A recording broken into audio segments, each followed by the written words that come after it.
Hello, everybody. Welcome to another random late night off the cuff discussion about all things conspiracy that go flying through my mind every now and then. Now, I do have a bit of a theme today, just a bit of a theme.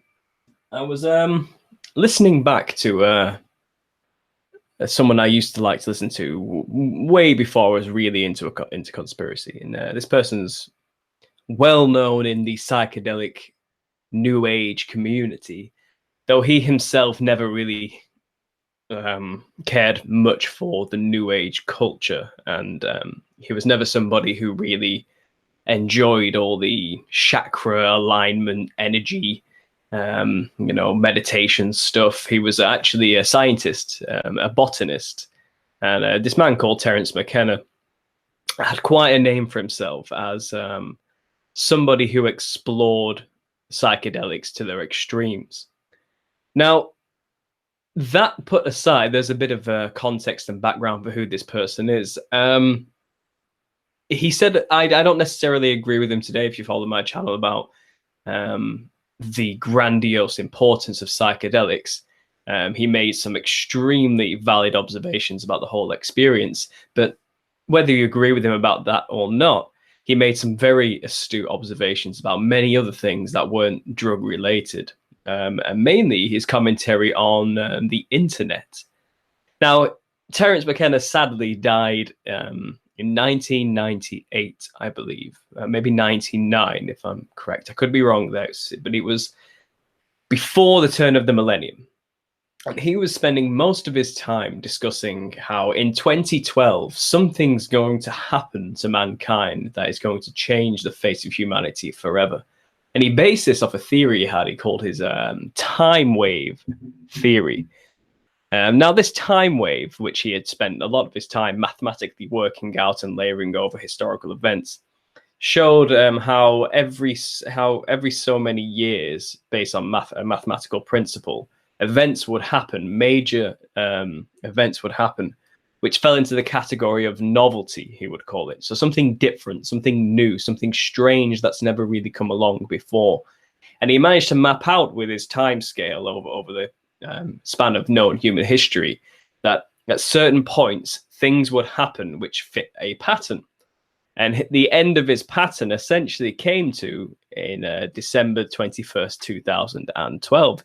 Now, you remember that. If you're a conspiracy theorist, do you remember that time, with the build up to the, Nibiru was returning, or the Earth's poles were going to shift or something, or we were going to ascend into the fifth dimension, whatever your bent was back then, everyone was terrified or thinking about this date. And even if you weren't into the conspiracy and thought it was all nonsense, you have heard about December 21st, 2012. I don't think there was anybody in the new industrial world who had access to the internet or a television or the radio who hadn't have heard about the 2012 phenomena. Now, Terrence Mckenna had been discussing this pretty much most of his life, from the 70s up until he died in 2000, and at the beginning of the millennium. And he never did see the day come to pass of 2012. So he never did get to see what actually happened during that time, which is a shame. Which is a real shame, because I would have loved to have heard his discussions about what actually has happened in the world, and if it does fit to his body of lifetime of work, essentially. Now, that aside, he believed the internet would play a huge role in whatever this novel event was going to be in 2012. And I listen back to his words and his musings about it now, and I wonder, was he actually right? Did something happen in 2012 which has changed the world in a way we've never really imagined was possible before? It's something new happened to mankind, something novel, something transformative. And the internet does seem to be that thing. Now, what I want to play for you is a 10-minute clip I've come across, which comes at the end of an hour and a half lecture and question answer time he did, which I believe was not long before he died. So I think it was recorded roughly in 1997, this recording. And he's talking about the internet And he's talking about the spread of knowledge and information and how this is going to become something the world has never been able to manage before. And it's going to change the way people are and how systems work on the earth when we reach this point with the internet. Now, the internet for him back then, remember, was just very basic. The first MacBooks were sort of becoming, kind of like laptops. They had dial-up modems, super slow, wired internet. It wasn't, the web pages that were out were very basic, using Windows 98 software. It wasn't quite what it is today. It wasn't quite the information sharing platform building entity that we have today. And if you were around in the 90s, you'll remember what the internet was during that time. You couldn't really look at it and think, my God, this is going to change everything, because we just didn't know what it was going to be. We didn't really know what the internet was. We didn't really understand it fully then. There were those who were really into it, who did understand its potential and tap into it. But compared to how we use the internet and how integral it is to all of our lives now in 2018, some of the things this guy said in 1997, 98 will kind of shock you to the core at how precise he was in predicting the effects it will have on us. And he also makes some very, very astute observations about how the internet will help fringe groups become stronger and have a real impact on the culture at large, and the progression of humanity. Now, I don't know about you, but I think conspiracy and this little thing we have going here is quite a fringe group. We are really on the fringes of modern thought here in this kind of little community we have. So I think it's very relevant that we listen to what he says about this, and see if you think this can be compared to our lives today, and how we have used the internet in ways he predicted we would use them. So what I'm going to do, I'm going to play the clip. It's about 10 minutes long, and then I'm going to give some commentary on it afterwards. But I'd also like to hear what you guys think of it as well. Leave a comment down below if you're listening to this afterwards, or if you're with me live, comment as it goes along. Now, the audio quality isn't the greatest. Like I said, this was recorded a long time ago, and I'm going to put my microphone next as close to the speaker as I can. I would like some feedback from the live people here to tell me whether or not I need to turn it down or turn it up or move the mic closer as it's going along. Every now and then, someone will talk that isn't Terrence, and his volume has been messed with to make him louder, and it sounds pretty incomprehensible. But that only lasts for about 30 seconds at a time. But when Terrence talks, it's pretty clear. So I've made that clear now. I'm going to play the clip for you. I'm going to set this microphone up first.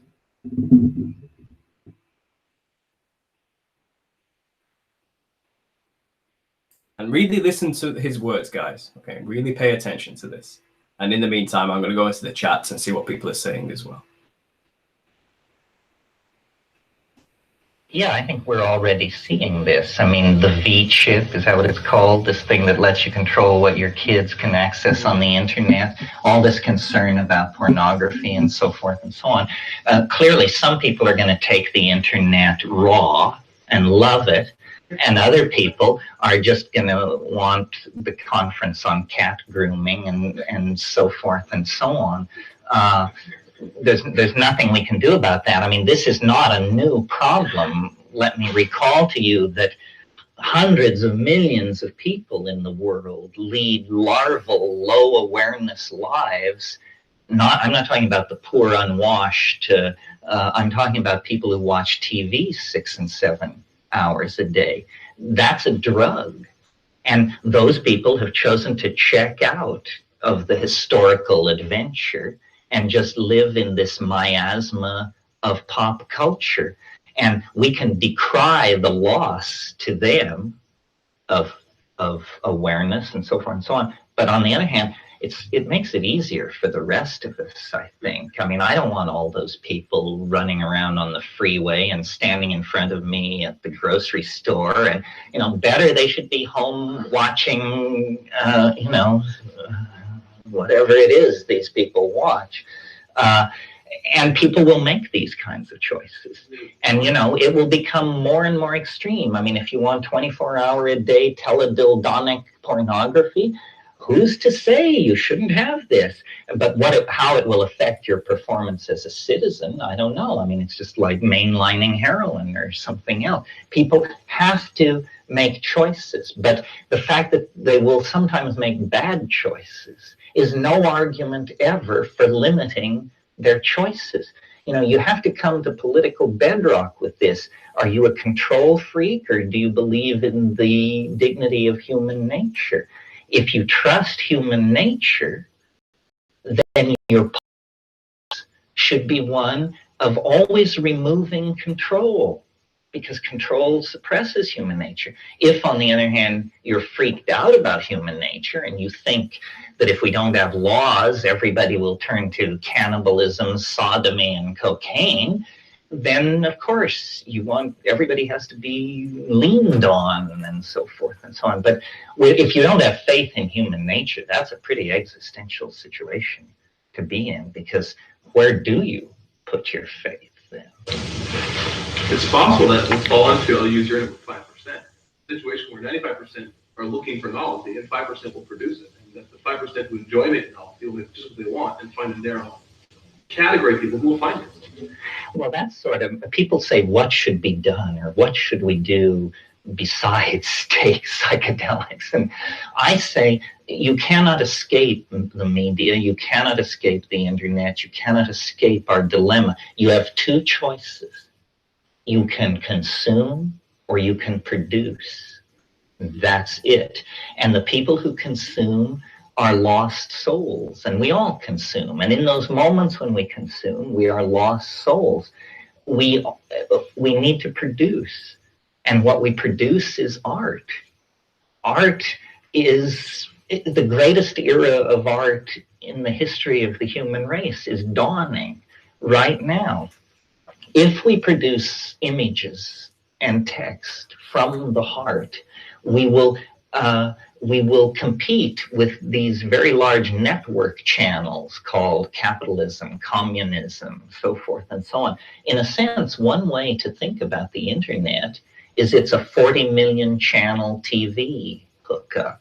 40 million channels, 5.5 now. Well, but however many websites there are right now is what I'm thinking of. And so no one need feel isolated. And isolation has traditionally been a political tool for disempowering people. If you can make people feel isolated, you can make them shut up. So, if someone, let's say, is a communist and lives in some tiny town in North Dakota, in the past, their tendency, I think, would be to keep their mouth shut. But since they're getting 400 email messages a day from fellow communists and being informed of conferences going on constantly and huge FTP sites and all kinds of things, then they just say, that's my community and I'm willing to talk about it. They are no longer isolated. And this has empowered all kinds of fringe points of view. Some you may approve of, some you may not. But I approve of the concept of the fringe in and of itself. And then I figure, the memes can sort themselves out through natural selection. But if a meme doesn't ever get onto the playing field where the competition is happening, then it is not fairly dealt with and can die without having its proper opportunity to impact. We articulate the advantage of the leading memes in their ability to suppress the new oncoming memes. Like a marketplace where if I try to start an oil company today, I have a difficult time because the main players would disadvantage me and handicap me. Right. Basically a reverse handicapping where the small ones would have an advantage. Come in.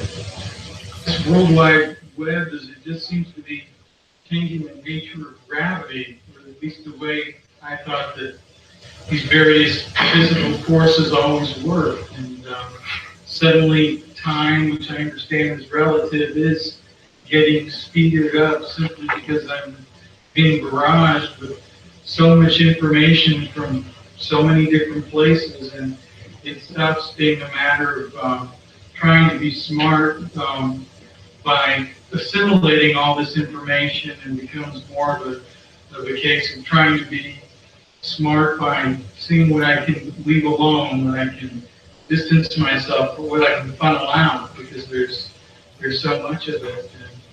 Well, I think we haven't quite learned how to use it yet, and also it isn't quite what it should be yet.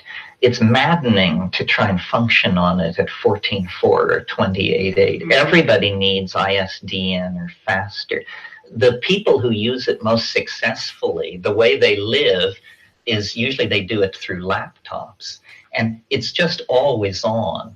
I mean, what you need is 24-hour-a-day ISDN connection. It's always on. And so as you think, questions arise, and you set your infobots going.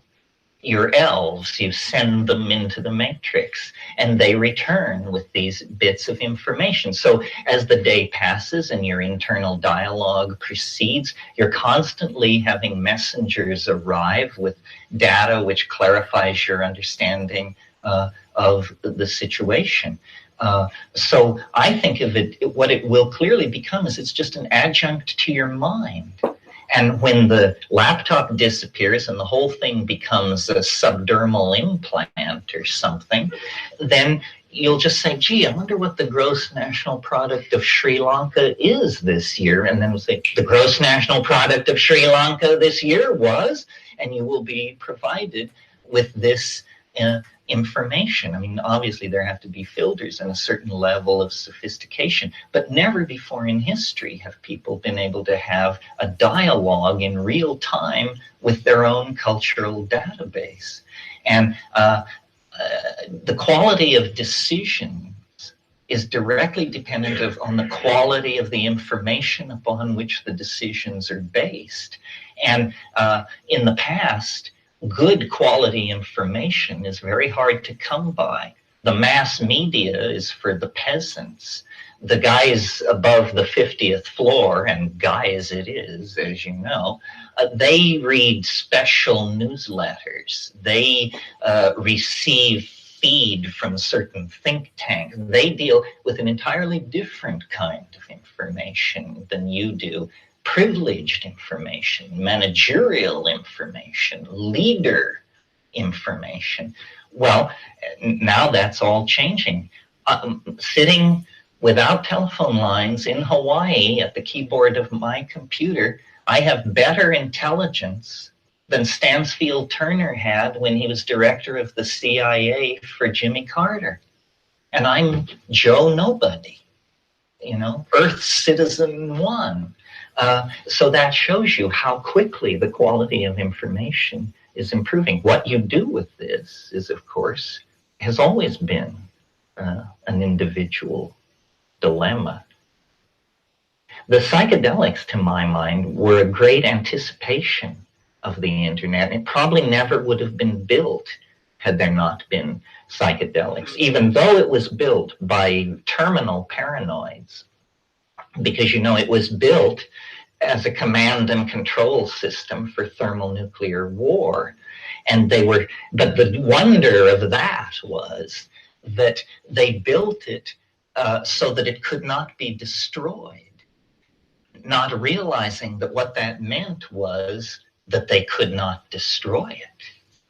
You know, it has no central control. There is no board you bomb, no plug you pull. So they built this indestructible thing, and now it's loose and growing and unstoppable, and possibly leads to the reformulation of the nature of humanity, which would be then an interesting process. Thermonuclear war leads to an enormous paranoid response, which leads to the internet, which leads to liberation. I've always felt that atomic weapons were an enormous IQ booster for the human race. And when you think about the fact that a global tribe of carnivorous monkeys have possessed thermonuclear delivery systems for 50 years, and only twice were they ever used, I think it must have sobered us immeasurably. because there were many issues in those years where, had there not been thermonuclear bombs, there would have been war. And so it became a kind of inoculation against war because it was so horrible, and it forced the human race, I wouldn't go so far as to say grow up, but it propelled us at least into adolescent awareness of our dilemma. Well, it's dinner time. Tonight we'll do the time wave. I doubt we'll revisit this particular area, so if you hated this, it's over. Thank you. Okay, then. Excellent. So as you can see, the things that guy was talking about are pretty on point to our situation today, and how the internet has become a major game changer, I suppose, in how information is spread and how groups of people can now get their voices heard that could never have been heard before because of the control that the mass media had not so long ago over the spread of information and what we can and cannot see and what we should and shouldn't believe, etc. And I made some notes as he was speaking, which I think are worth going over, which I thought were quite valid.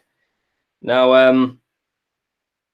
at the beginning, he said, if you haven't realized, he says, what can we do about the mass control that's around us? And he was talking conspiratorially, but he wasn't in any conspiracy type culture. He was in his own subculture at the time about the psychedelic community and the alternative community, I suppose, which was around in the 90s. But today, we have many alternative communities which are very well aware of the mass heinous satanic control system that's all around us, which is really all pervasive in everything, not only the media, but the monetary systems, the healthcare systems, the military systems, or everything is kind of controlled by, or has been co-opted to be controlled by, well, occult secret societies, for lack of a better term. And he says, no, you can't really escape this situation. You have to live in the world. There's nothing you can really do to stop it per se, because it is what it is, and it's so all pervasive. One individual isn't going to change the situation. So you have only really two choices, as he puts it. You can either consume and be a part of it, or you can produce. And I thought that was a fascinating thing, a concept in its own right, and props to him for coming up with this concept, because that's exactly what the truther community, as I guess is what he was talking about in a way, people who are pushing to find and spread information which has been hidden from us. They have been producing pretty hard, especially since 2001, and 9/11. The whole truther thing kind of really took off, and the internet was definitely something that played a huge role in that situation. And if you think about what else he was saying is, people who consume are lost souls. And we talk about this all the time in our culture, the idea that people are sheep. They are completely lost in the world, haven't got a clue what's going on, They're happy just watching television, and there's masses of people who just do not take any part in the actual narrative of the world whatsoever, and have kind of checked out and are just do the 9-to-5 job, come home, spend 6 hours watching TV, don't think for themselves or produce anything of value or anything unique or new, follow the status quo and carry on with their day. And these are the lost souls that we often talk about in our truther community, in 2018, 17, 16, for the past 10 years at least. And we're very well aware of this problem today, as he was then, in the 90s. So the people who consume are lost souls, and whenever we consume, we are lost, essentially. So what can you do? Well, you can at least produce. And I think this speaks to a lot of us in the truther culture today, because that's exactly what we do. We have begun to formulate ourselves through the internet to create a community that produces artwork. We need, and as he said, we need to produce art. And what are some of these videos that we watch online, but beautiful pieces of artwork that people have put their heart and soul into from a genuine, honest place, with their own graphics, their own design, their own artistic flair and flourish, to present the information to each and one of us, in this community. So we have been producing artwork, and we really have change the landscape of society. Now, the secret societies and the hidden rulers isn't even a secret anymore, and it's because of this collective effort, thanks to the internet for all of its flaws. It says here, if we produce art, we can compete with mainstream control. Now, media controls information. It has done for a long time. And we're seeing this now, aren't we, where many truther channels get shut down for hate speech, or, well, it's mainly hate speech is where they're getting us right now, but just fake news type of idea. And the mainstream media has been freaking out that they no longer have control of the narrative, because independent researchers are out there sharing information with people that they have no say in how that is edited and presented to the public at large. They don't like that. And obviously right now, I think YouTube, I believe, are going to start their authoritative news on YouTube, where they will have the say on what information is and isn't relative for us to research and think about. And fringe communities like ourselves are at war with these people and under attack, because we are outproducing them. Thanks to the internet, they can't compete with millions of individuals all producing content individually, when they have maybe in their business alone, one business will only have about maybe, 6,000 people working for them that can produce content. You just cannot compete with us, essentially, as a collective. So they're really cracking down on this, because, like I said, when they created the internet, it was built for war purposes. They built it so it cannot be destroyed, not realizing they've just built the very infrastructure that's going to destroy their control system in an unforeseeable future from their perspective then. But the future is here now, and here we are kind of winning in some way the whole control of the narrative. And I thought it was also fascinating that he talked about memes and how memes will play a large role in cultural creation. And if we look at the world today, memes are now a staple to culture. And they only really became popular in the past, 5 years? 5 years or so, a very new phenomena. But now everyone knows what a meme is. And people are obsessing over memes, even worshipping them, creating a god out of memes through Keck, and Pepe the Frog in some way. And what memes are essentially are a satirical commentary on the way things are, which are distilled into an image which can be easily understood and given to people quickly, and express a big, valid point very quickly and very precisely within one image. And that's what a meme is. And memes have changed the outcome of major elections. Memes may have been responsible for making Brexit actually happen. And obviously they could not have been done without the internet. One thing he was talking about as well, which was very fascinating, how he mentioned what he would call the V chip, how people can control what people can see for the children online. But then he said it would probably be possible that in the future, hang on, where is it here? Yeah, people would probably have chips within their own interface mind. I think how he described it was there would be like an add-on to the human brain in some way. That's what we'll have in the future, connected to the internet. And in that sense, if you have a question, he used example of what was the gross GDP of Sri Lanka this year, the answer will come to us instantly. And obviously he imagined it as kind of an interface, a symbiotic relationship with technology within us. But we have that very thing he discussed then in our mobile phones, in our pockets, which is something that has essentially become an extension of our very being, that protrudes from our hand or bulges from our pockets. It's always on our persons. And if we have, for example, what is the gross GDP of Sri Lanka this year? GDP improves in Sri Lanka. Gross domestic product of Sri Lanka grew 3.1% in 2017 compared to last year. This rate is 0.14 of the 1% less than the figure of 4.5% published in 2016. The GDP figure in 2017 was 78.175 million. Sri Lanka is number 57 in the ranking GDP of the 196 countries that we publish. Instant knowledge, instant answers, just how we predicted we would have in 1997. And he really got to grips with just how far this was going. Now, it isn't quite a chip in our brains that just downloads the information to us instantly, but it's practically what we have here. And maybe his prediction probably will come to fruition very soon if he was that close. So as you can see, this guy said some pretty shocking things, and I think he didn't realize, in 2012 things did change massively, in the sense that we mastered the internet to the level where we took control of the narrative. Something did happen in 2012. Maybe the world didn't end, but the world as we knew it pre-millennia surely came to a slow, grinding halt. And this new way of information sharing is taking over. And we don't know as human beings how to really handle this, where it's going to go exactly, and if we're responsible enough to deal with such great power at our fingertips. And I think Terrence said at the beginning of his talk, he has faith in humanity, that we won't just evolve into rapist cannibals that just destroy each other. Maybe humans can do right with this knowledge. Time will tell. It's hard to see.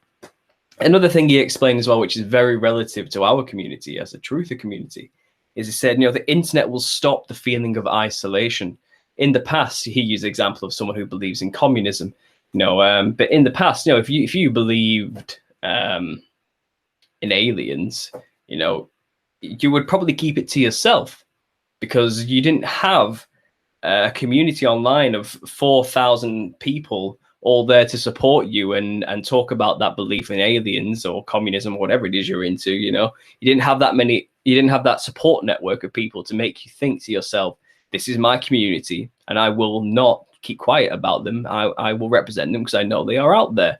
So it's definitely emboldened us in 2018 in the fringe communities, like the psychedelic cultures, even the SJW left-wing communist cultures who choose to ignore, the facts of all the millions of deaths or whatever, or us in the truther community about all our crazy ideas and theories.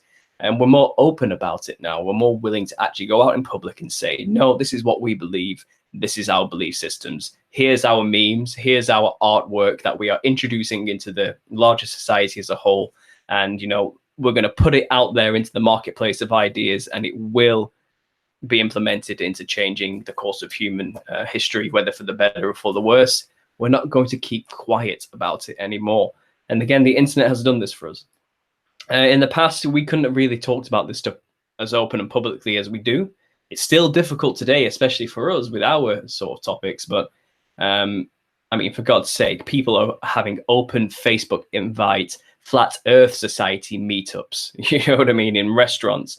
That would have been unheard of maybe 20 years ago. But now people feel emboldened enough to go out there and fight for what they believe in and speak openly about it in the public. He predicted that's what would happen with the internet, and that is exactly what's happened to it. And you know how isolating it is, and how you can feel when you first discover the truth, how alone you can feel. But thank God we do have a platform such as the internet where we can find one another and understand we are not alone. We're not crazy. There are other people out there who see what we see.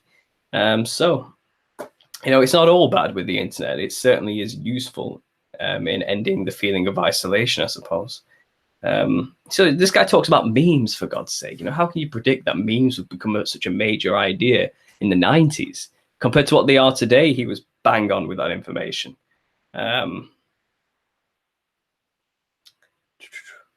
Oh yeah, thanks to the internet now as well. Like I said, with the idea of Sri Lanka, Joe Nobody now has more knowledge than the CIA did in the 70s. I'm not sure the controllers at large are very happy with this. So I expect an information war going on here, and no, that isn't me giving a shout out to Alex Jones and Infowars.com, and his many herbs.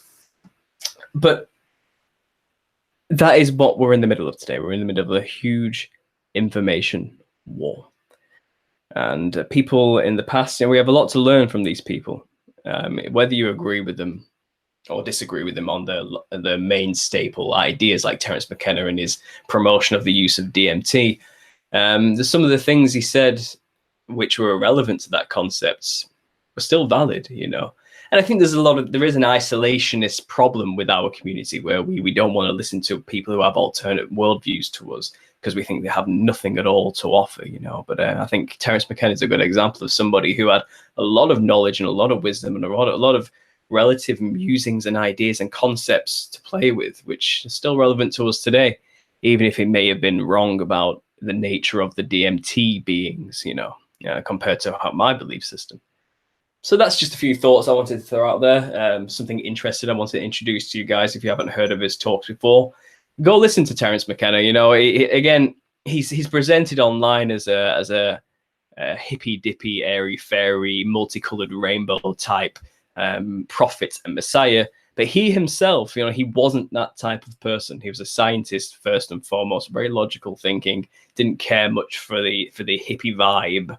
Essentially, you know, he was very into his technology and all this type of stuff. But people interpret him, sadly, in the new age today as being one of their own. He was a true individual.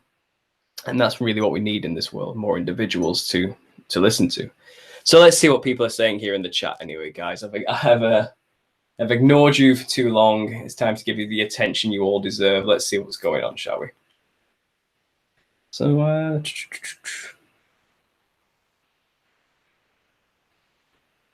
Spring Rain said, who would have thought that at the time that it would actually be like a drug on the brain? People probably thought he was crazy. Yeah, you know, he talked about television being a drug on the brain in that talk at the beginning, and how people, it's basically like doing heroin, you know, you're just checking out of reality, as I mentioned. But yeah, the internet has certainly had that effect on many people as well. For all the good things and praises I just sung about the internet, it's certainly come with a lot of problems. But mainly through those who seek to control the narrative have the problems come. So institutions like Facebook, Twitter, Instagram, YouTube, for that matter, sometimes, especially now, you know, it's not what it used to be. Those companies want to dictate what we do and do not see, you know, and they want to use their platform in nefarious ways. But individuals can create a website. You know, anybody can create a website, and anybody can take back the control of the narrative and stop it from being like a drug that just melts the brain and turn it into something that's useful and enlightening. But that's up to us, again, to create and produce the product.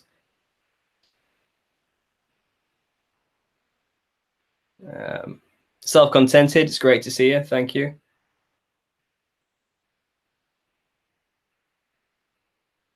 Andy Taylor, always be with and trust your own tribe. I'm not sure, maybe you've expanded on that further on, but I'm not sure what you mean by that. But yeah, you know, it's good to know who you are and who your people are. Spring Rain, indeed, and beyond into implants. Ultimate goal to upload consciousness, of course. Yeah, you know, but Terrence, again, I think I disagree with Terrence on, but he didn't really think much about the nefarious ideas behind what that could lead to at the time. To him, it was a new emergent concept and idea that this was even possible to put your consciousness into a machine, and he had no qualms with doing that then. I think with what we know now the internet's around and now we understand the agendas behind that kind of technology, maybe he would or maybe he wouldn't have had the belief he had then. I believe he was probably smart enough to see through it by that point and realize there's a major danger if we do go through with this, you know. Or maybe he would have doubled down, and maybe said to himself, yes, let's just keep going with this and let's upload our consciousness.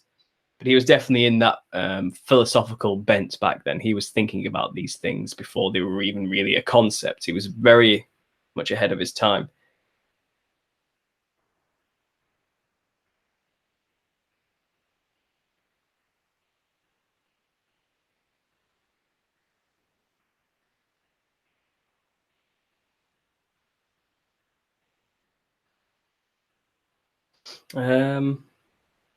Craig Power, a balancing is needed. We are governed by love, hate, and fear. So how's the 5 months without hemp going?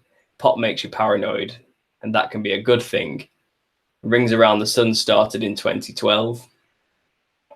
I'll get onto that in a minute, yeah, but if it's going really well, I've made it 5 months, I mean, you know, so that says it all, really. But we'll go into that later, and we'll talk about addiction. I want to just kind of, you know, sum up this little thought I'm having right now, and then we'll get onto that afterwards.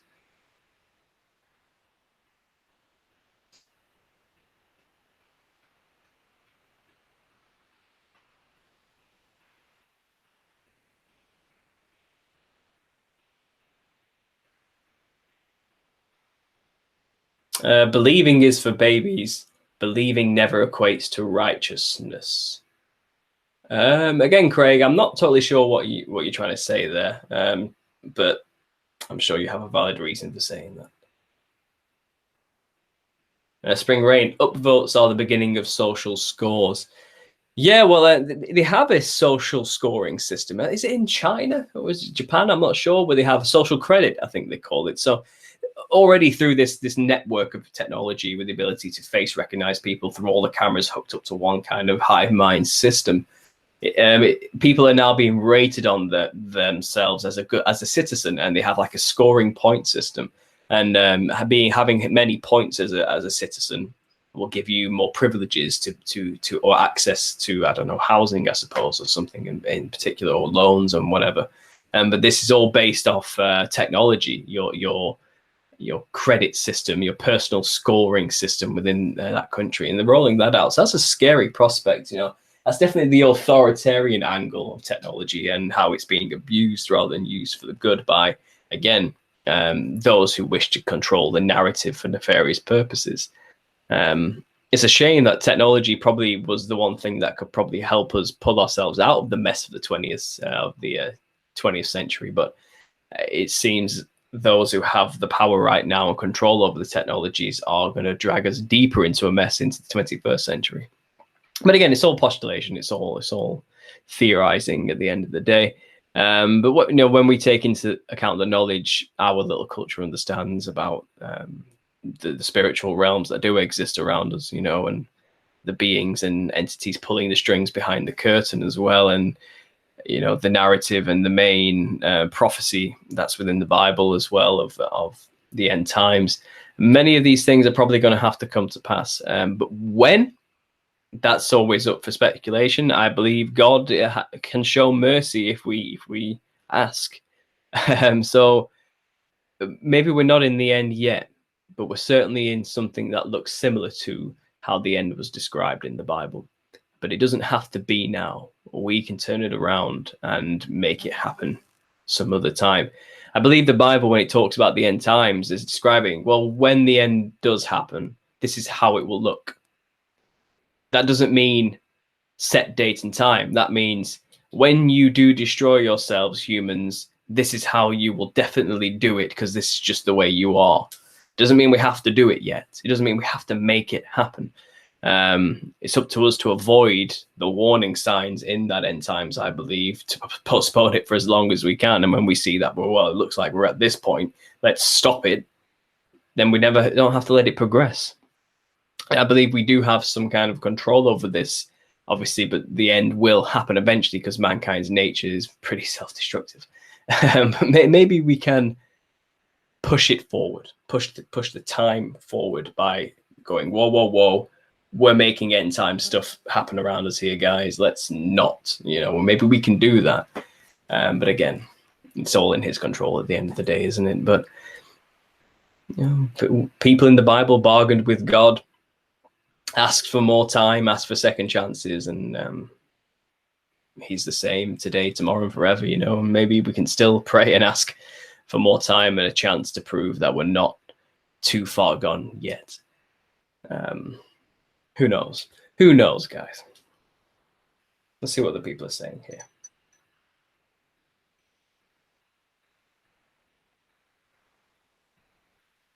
China, says Spring. So it is in China where that's happening, yeah. Secret Society says, I'd feel weird if my mind was in a machine. You don't know why. I guess it would feel pretty strange, wouldn't it? It doesn't want to be the normal state of affairs that your mind's used to. I'm not sure how I would feel either being in a machine. And I hope never really to find that out. I'm not worried about what awaits me on the other side of death, essentially. But there are people out there who cannot bear the thought, and it's those people who will try and extend their life for as long as they possibly can. And those are the people who will take that step to ditch their physical human form and progress, to the next level from their perspective into godhood of some kind. And, it's not for me personally, and I don't think it will be as amazing as they have come to believe through whatever means.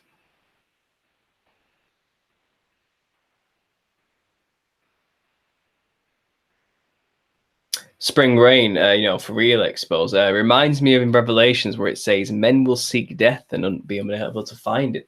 Well, exactly. Going through with this transhumanist technology will put men in a situation on Earth where they will not be able to die. Now, taking that step and producing that technology and going through with it is making end times happen. If we put a stop to it now, then that step never gets taken. Then we're not in the end yet.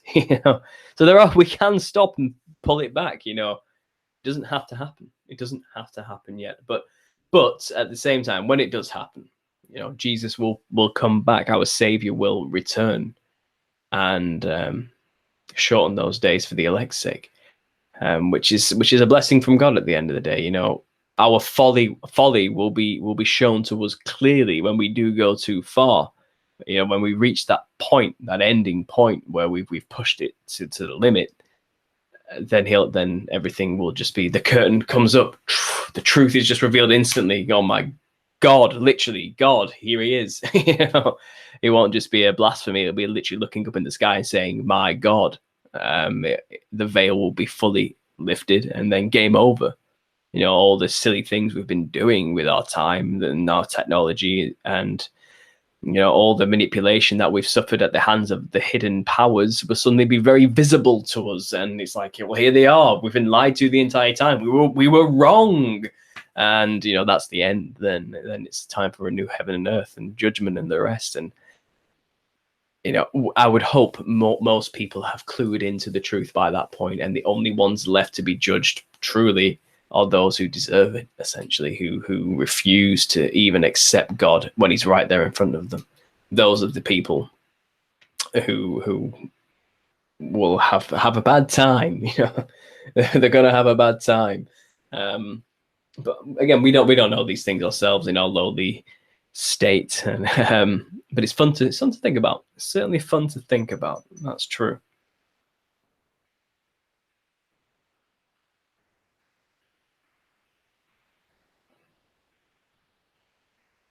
The New Testament is anything but a pack of lies. One does not work without the other, in my opinion. I agree, and that's in response to Craig Power saying the New Testament is a pack of lies. Jesus couldn't even save himself. Well, he didn't try to save himself. It's a very ignorant thing to say about the story of Jesus. It's almost like you're being willfully ignorant. He offered himself up as a sacrifice willingly. And that's the beauty of the story of Jesus Christ and his life. He healed the blind. He certainly could have made people blind. He rose people from the dead. He certainly could have made people dead. He completely calmed a stormy sea. He could have caused a huge storm, but he didn't. He willingly gave himself up as a sacrifice, knowing full well that when he went to Jerusalem, they would do that to him. He knew they would do that to him, but he went anyway. And he said to his disciples, what I mean? They're going to kill me. And they said, no, I will kill them before they do such a thing. He said, calm down, mate. Basically, don't worry. It's a whole part of the plan. So to say he couldn't even save himself is very disingenuous and not honest. We're not intellectually honest or true to the story at all. And why he needed to sacrifice himself for us?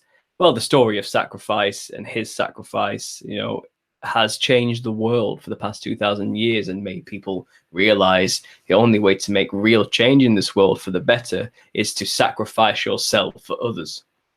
And that's the Christian way, isn't it? To take responsibility, to pick up your cross, your burdens, which everybody has, to carry it with grace. And you will suffer, because that is just the world and life. But to pick it up anyway and climb to that hill and take yourself to the very end at the expense of others. Life is suffering and it's difficult, man. What are you going to do about it? Bitch and moan and curse the very existence itself? Or are you going to pick up the suffering and carry it gracefully to the end? That's the example of Jesus. And his sacrifice, makes us pure in the eyes of God if we were to just follow in his example the best we can. And we will make mistakes, but it's okay now. We're not under the law of Moses where any mistake is punishable, which was the case for everyone in the Old Testament, which is why Jesus needed to come. It's okay, you will make mistakes, but just try and live by Jesus's example. Pick up your suffering, pick up your cross, help others, and take it to the end, and sacrifice yourself on the altar of life in general, because everyone does die in the end. It's unavoidable, and you'll be okay. You'll be saved. If Jesus hadn't have died, there wouldn't have been of much point in his existence or him even coming. It's the very fact that he was killed unjustly by the sinners of this world, a sinless, innocent man, is why the story has so much impact. It is what it is. And it's more than just a story to me. It's historical fact. And you can deny that as much as you want, but there's more evidence to prove that Jesus existed than any other human being that's ever existed in the books of history. We can prove Jesus was clearly here, but people just want to willfully pretend that's not the case, because it makes a mirror be held up to them. It makes them not want to look at their own lives. It's easy just to say, well, that's just all myth. It never actually happened. Jesus was just another copy of Horus, man. How many times have I heard that bollocks?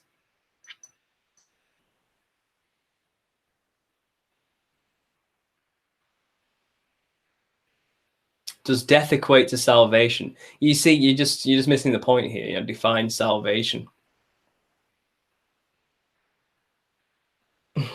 I can't really explain how to talk to someone. Look, you clearly have your mind made up. That's what I'm realizing here. And I've met people like you. I understand. Anything I say is just going to be an argument to you, essentially. I get it. But if you listen, you can listen to people like me. There's plenty of people out there who explain themselves and why we've chosen to go down the Christian route, especially in the truth movement. You probably have an image of Christians in your mind, I imagine, which has made you think this way about the whole story. And I know I've met some Christians in my life, man, which are overzealous, a little bit too much. I get it, you know what I mean? And a little bit cringe-worthy with the way they talk about the passion in their belief and all these type of things. People who dogmatically follow institutions of religion, like, I don't know, the prosperity gospels out there and the big mega churches, perhaps, or even those people who Bible thump, and tell you, you're a sinner, you're evil, or you need to be saved, right in your face, all this type of stuff. And it's just, there's many ways to be a Christian, and in my opinion, that's just not the way I'm going to do it myself. But don't let other people and the way they act deter you from actually looking into it yourself, I'd say. And I say looking into it yourself because if you think that Jesus couldn't even save himself, so what's the point? Then that tells me you haven't actually paid attention to the story as much as you think you have, because that's just wrong. It's just a false statement and ignorant, essentially, to the story. So I recommend you actually look into it properly. But arguing with me or people in the chat about it is essentially useless. Our mind's made up just as much as yours.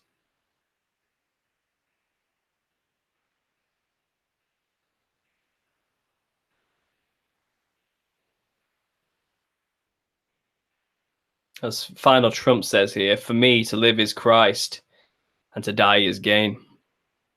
Philippians 1:21. Again, yeah, that's one way you could phrase it. That's true.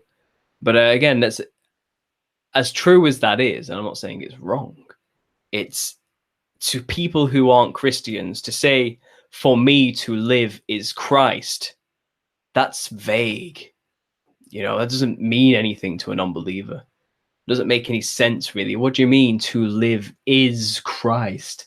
That's just makes no sense to anybody, and that phrase alone will never convince an unbeliever. I think the only way people truly get saved at the end of the day is not reading a book, but it's having a personal spiritual experience with Jesus Christ himself. And that's what makes people go, whoa, it is real.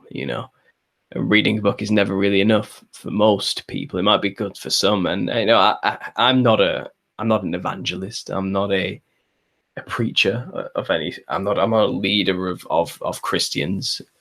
So maybe it's not my place or authority or to discuss these things and do it justice, but I have my beliefs, and it's from that basis I build this channel essentially now. But it wasn't the original basis. I came at it from the New Age psychedelic perspective. So, I've been around the belief system. I've had a few in my time, and the one that made the most sense for my humble, sincere studies was the God one, the Christian story. And I looked at many gods, and monotheistic and pantheistic in nature, and the only one that seems to actually have any relevance to the world today and the corruption we're under and the people of controllers who worship Satan and Lucifer, it all points back to Jesus Christ and what he did on that cross. And it cannot be denied if you're being serious about researching the truth, whether you like it or not. That's just where it is. That's where it leads to, and again, people don't want it to lead there, because it means they have to take a serious look at themselves. But that's just where it leads. Deal with it, I suppose. As Spring Rain says, it's impossible not to believe for me. And it's kind of, he didn't die, he defeated death. He rose from the dead, man. That's another point in the whole story. I can't believe I didn't forget, but it slipped my mind. You say he couldn't even save himself. Well, he died, and then he wasn't dead anymore. He rose from the dead. So again, your statement is even more sincere when you throw that into the equation, if not even just thinking about the metaphysical meta commentary behind how sacrificing yourself is the right thing to do for the Son of God anyway.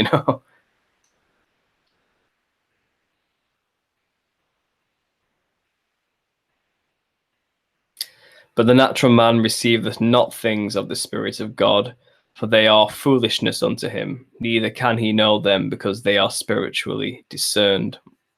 Yeah, very valid.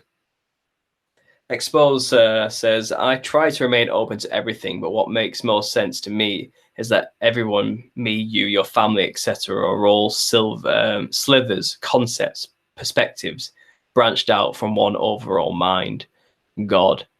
Yeah, that's the idea of everything's a smaller version of the whole, which is kind of a fractal principle. And I can appreciate these perspectives too. Like I just played a clip from Terrence Mckenna. I'm a Christian. I'm a Bible believing, Jesus Christ worshiping. He is my Lord and Savior Christian, though I don't come out with it like that very often. But I still listen to people who have alternate beliefs and alternate angles, and I can appreciate their concepts and ideas philosophically speaking, like Terrence Mckenna and his psychedelic tripping exploration perspective on his experiences with these other realms. And you can disagree with people in that respect, but at the end of the day, whether they agree with your belief system or not, we're all in this together, and we're still aspects of one another, in the same that we're all made in the image of God, is one way to say it. That's a fractal principle right there in the Bible. So I can appreciate these concepts, man. I do get what you're saying there.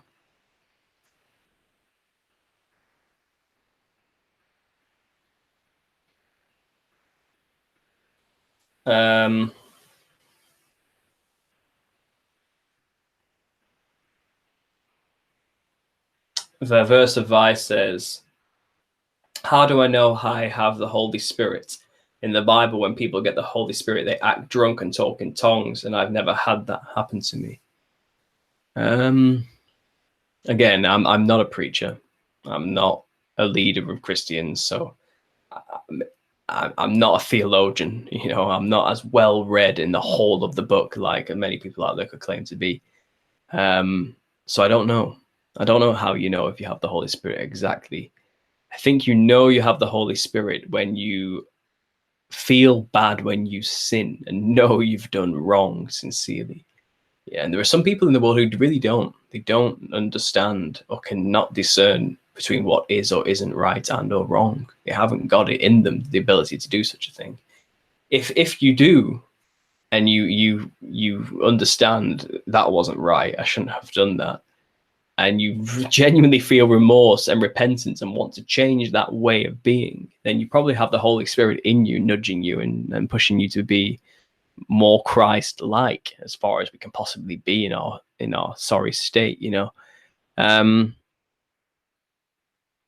I do wonder about the whole charismatic movement and talking in tongues thing and the necessity of doing that or you're not saved and all this type of thing. I don't think that's the case, to be honest. And we don't know what talking in tongues actually looks like or sounded like. We weren't there. We don't know what that means to talk in tongues necessarily. Whenever you speak a language, you use your tongue. Yeah. It could be speaking the right language. Could have been what it means, which is, your words are important. Your words are powerful. In the beginning was the Word, and the Word was God, and the Word was with God. And if you're not careful with your words, you're not being a responsible person, and you're not being godlike. Really, you're being naive and silly, because words can change the course of the reality forever. Books, and what you write and what you say have major impacts on the individuals around you and echo into the future, like the wings of a butterfly, let's say, affecting the other side. It's the butterfly effect. So I'm not sure if you're worried that you're not saved simply because you're not speaking in tongues or acting drunk or this type of thing. I do wonder. I don't know. But from my experience, who I was 4 years ago, before I was saved in 2014, I guess I can't give you a time or day, but that was the year everything changed for me. And I left behind my psychedelic tripping ways and my promiscuous lifestyle and my slothish nature and my narcissistic tendencies, and all that just seemed to wash away from me one night when I had a bath for the first time in like 8 years, because I only ever had a shower cubicle. And since that day, I've been a different person. I've had a peace come over me. I'm no longer angry, and I forgive more people for their shortcomings, when in the past I would have judged them and got angry about it. I've dropped every addiction I've ever had, slowly but surely. The last one really is nicotine now, I suppose, and maybe caffeine after that.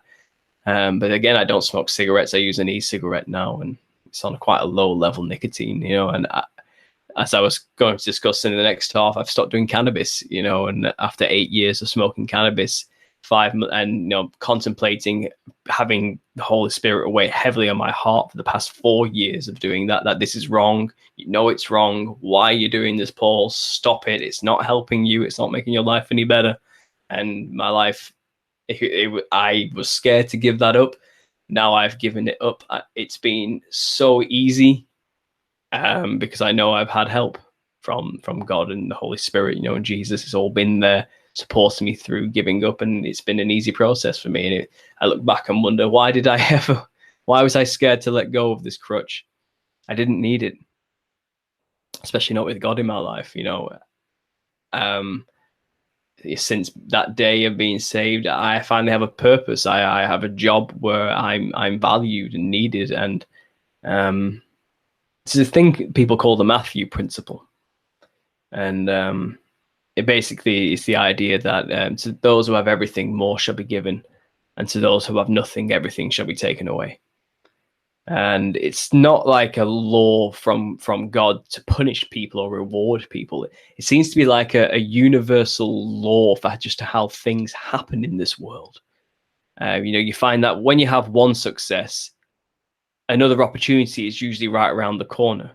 And when you take that opportunity, and that opens many doorways to the next, and before you know it, it's like a snowballing effect to more and more success. And it's the same principle when you fail. Say you fail at something relatively small, like, I missed that loan repayment. The next thing you know, you have letters coming through the door with massive interest, and you can't afford to pay that anymore. So you put all your money into paying off this loan, but then you haven't got any money anymore to pay the next thing that comes along. And then, because you haven't got the money, your dog that's ill dies because you can't afford the medicine.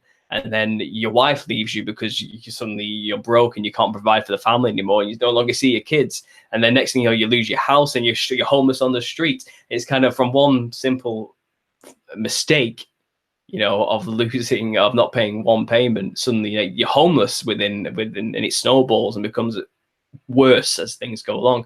It's the exact same thing with success, I realize, and that's a biblical principle. They call it the Matthew principle from that very quote. And I really see that working in my own life. Things were going bad, and they were getting worse fast because of my mistakes. And the less you have, the less you seem to keep having. Like, you lose more.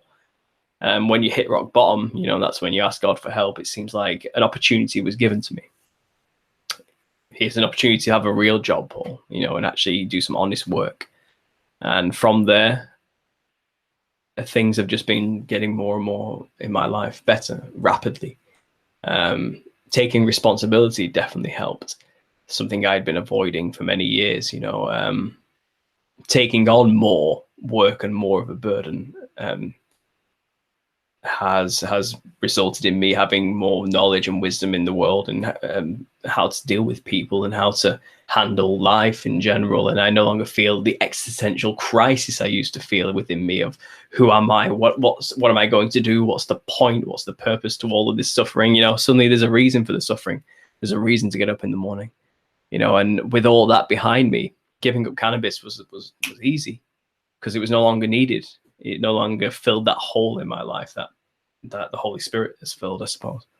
Sorry, I'm ranting a bit now.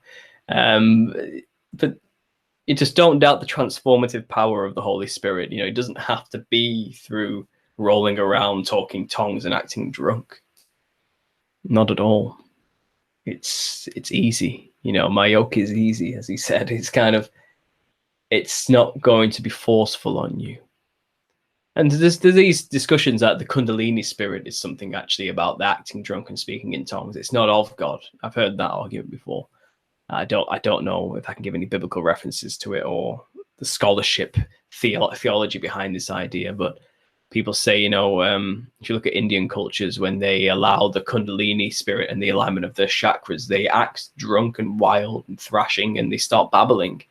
Is this really what was being referenced in the Bible? And maybe I'm not saying, remember, the Bible was written by people. Maybe the people who say that in that passage you were referencing earlier, were mistaken, and they thought they had received the Holy Spirit, but they were being deceived by demons. People make mistakes, I don't know, though. You can argue with me all you want about the theology behind it. I could be wrong. I'm not saying this is the case. But from my experience and my own knowledge that I can loosely base, I wouldn't worry too much about the speaking in tongues thing.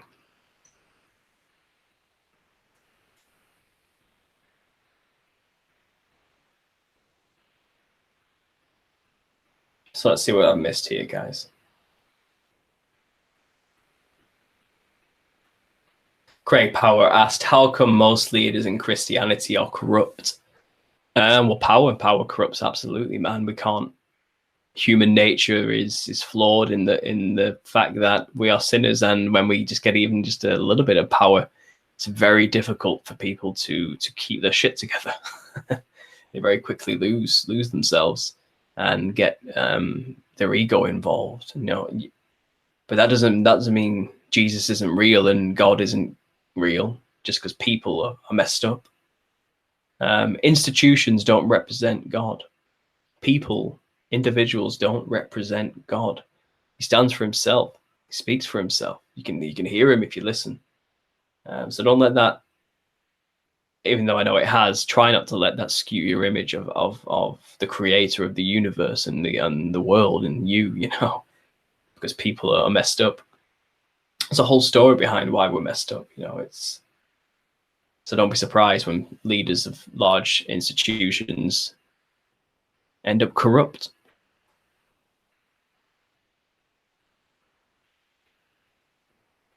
If you refuse God, he will give you a delusion. Well, I know it says that, like, he sent a great delusion to those who,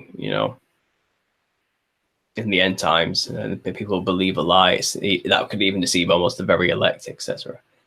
But again, that's a man, a human being writing that, that passage, that God sends a grand delusion to those who disbelieve.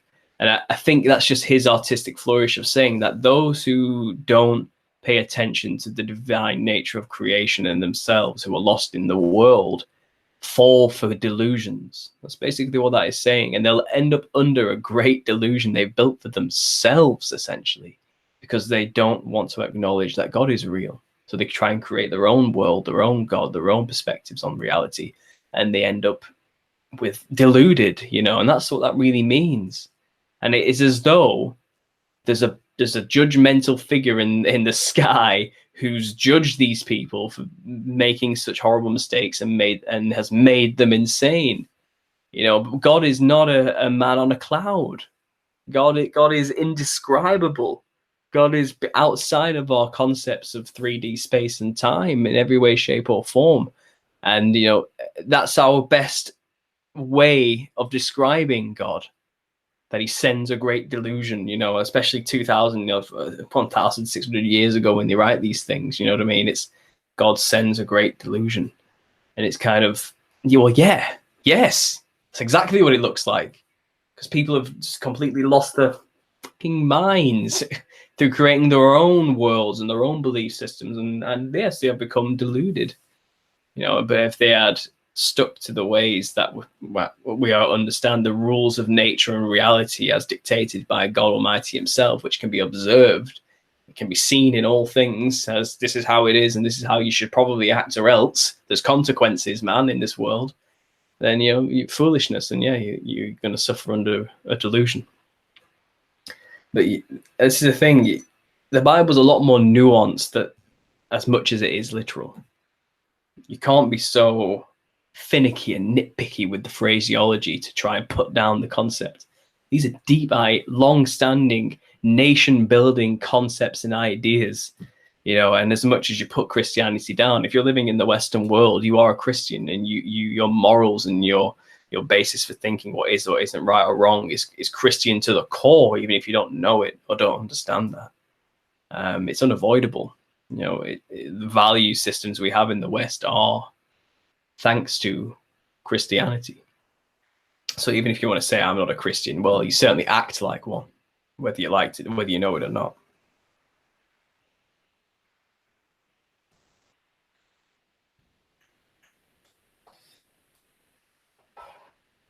Again, I'm not trying to be judgmental when I say these things, by the way. I'm just giving you trying to show not every Christian is an overzealot bigot who wants to put you down and condemn you to hell. I'm hoping leading through example you'll understand. But I'm just trying to figure things out like everybody else, and I think I've found the answer. I'm not better than you, for finding this. I'm not, and that's the real Christian message. We're all messed up, and we all need help, a savior, some might say.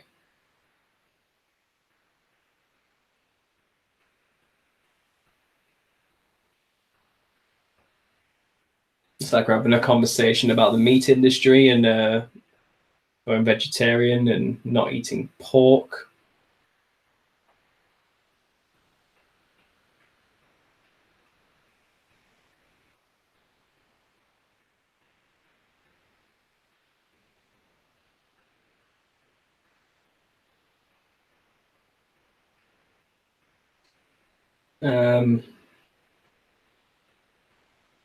Verse of IC, thanks.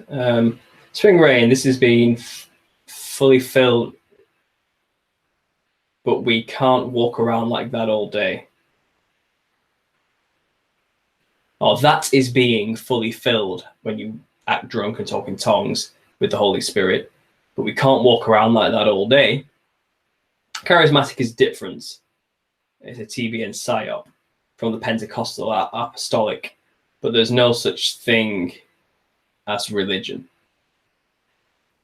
I think I get what you're saying there. Thomas said in reply to Spring Rain, agreed. Talking in tongues was to be interpreted, not gibberish, as it was true spirit communication.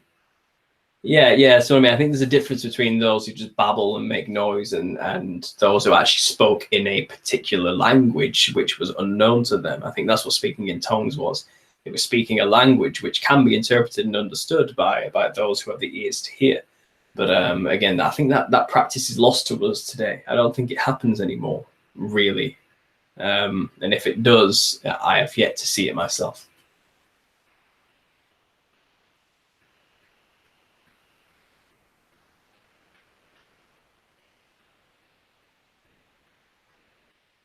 Exposed says, if anyone wishes to watch a documentary or two, check out Conspiracy on Netflix. It's a free documentary on nationearth.com.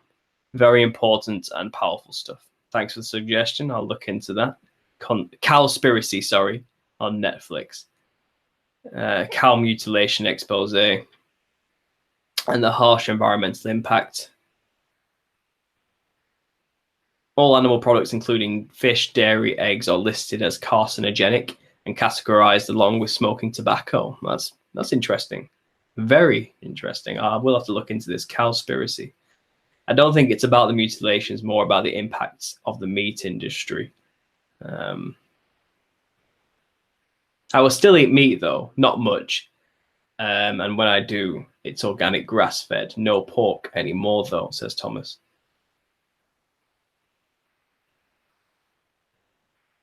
And he says, I know it's off topic, but I watched a film on YouTube called Babylon USA. It was good, says John Chapper. Babylon USA. I think I saw that advertised, but I don't think I've seen it. I will look into that as well. Thanks. Good to see you, by the way, John. It's nice to see you there. Spring Rain says, yep, that's the planned out charismatic movement psyop, getting people to want the powers instead of the God. Well, that's a good way of summarizing it, yeah.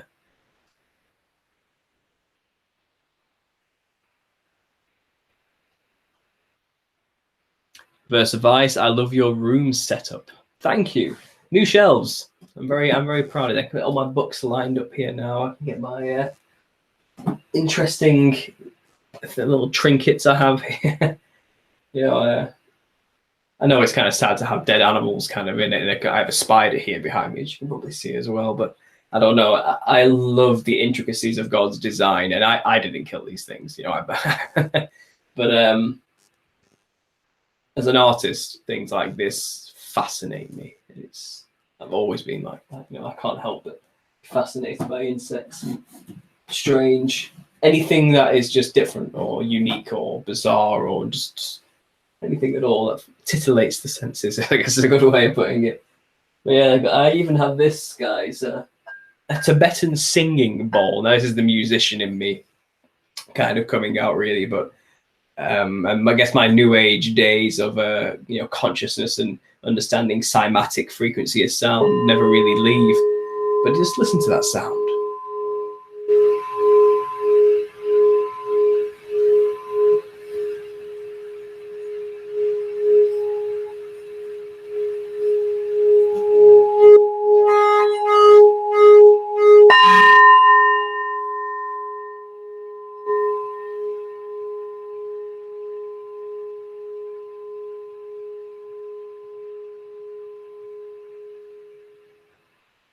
Beautiful, isn't it? And many people use that as, I don't think they really understand what that's actually for. They think, it's to center my chai and all these type of things, or connect to higher spirits. So it's not really a spiritual concept. Neither is meditation when you take it in its non-religious context. All the sound is for, and all Tibetan monks use that sound for, was to ride the noise so they don't have to think. Because the problem is with humans is, you try and sit there and not think, quietly. When we sit down quietly, our mind's racing at 1,000 thoughts per second, and it's just, you can't calm it down. You cannot just quiet, and that's why people struggle to meditate and sit there. They get fidgety and start moving. Well, they use the sound just to listen to it, so they don't have to think, and eventually not thinking becomes the norm because the sound has just been rattling around in their brain. And that's what they were essentially used for. And from a musical perspective, the sound as well is fantastic. Like, you could use that in a song brilliantly, and people have. There's a song called Bowls by Caribou, which uses Tibetan singing bowls with a modern beat, which is beautifully done, so that's my musician coming out of me there. So I don't use it to meditate really, but I do appreciate the sound especially.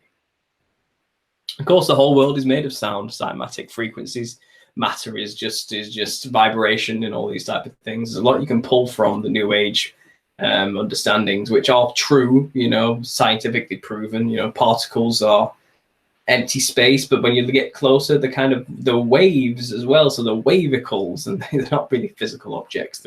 Everything's sound, everything's vibration and moving. So that's all kind of true, but that doesn't mean there isn't a God, and that doesn't mean at all Jesus didn't exist, and all these type of things, which is a step too far for some New Agers. But they do have some valid points about the nature of the physicality of the world.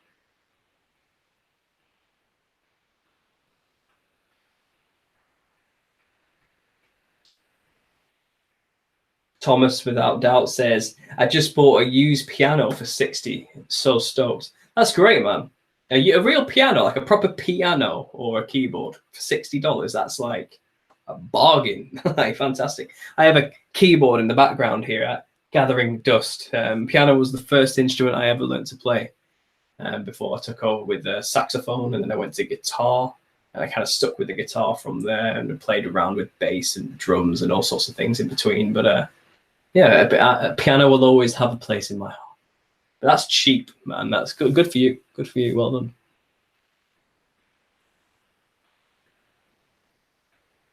I can't seem to get the chat back up now. Here it is.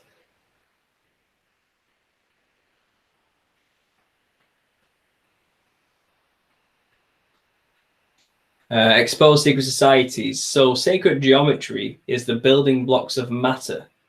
What's the clarity? Well, sacred geometry isn't necessarily the building blocks of matter. It's just a 2D representation we've drawn that to try and visualize the building blocks of matter.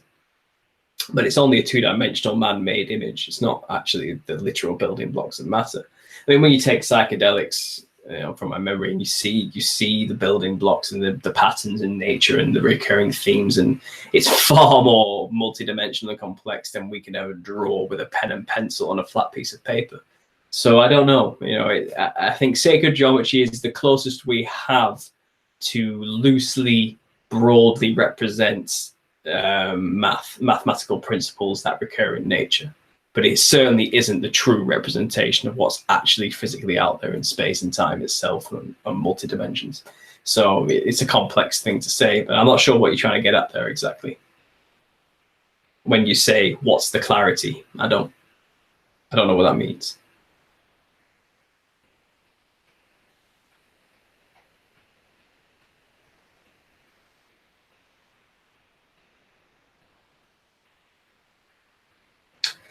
Phil Mine, I can't pronounce his name now, but Phil Mike says, what about the truth of where we live and how old it is? Opposite of mainstream view and exactly what the Bible tells us.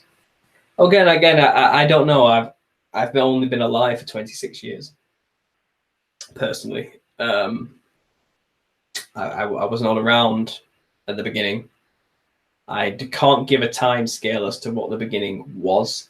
We've measured time differently with many different calendars throughout centuries. So to say how long exactly it is, and we don't know if time is constant or if it's relative. So maybe things went a lot slower then, and the years are faster now. And I don't know how old the Earth is exactly, but I certainly know it's not as old as they have made it out to be in the mainstream worldview.